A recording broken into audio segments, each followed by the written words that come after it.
Hey, this is Theology Tidbit number 1. This morning I read a Twitter tweet from Greg Boyd, senior pastor at Woodland Hills Community Church up in Minneapolis. And what he said was he had received this word from God that he would never get the image of his abusive stepmother out of his head so long as his picture of God looked like his stepmother. And that got me thinking about the way that we view God and the people in our lives that shape the way that we view God. Way back some years ago, the theologian Karl Barth talked about what many theologians have talked about, the idea of God's immanence versus his transcendence, God's presentness here with us versus his cosmicness out there.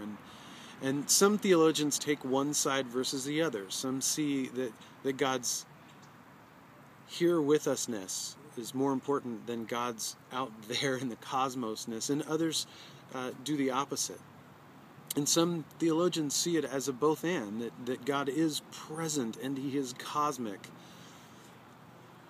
But the fact remains that we oftentimes look to the people in our lives to help us define how it is that we see God.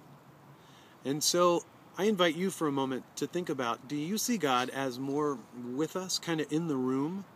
Or do you see God more as distant and away and kind of out there in the universe?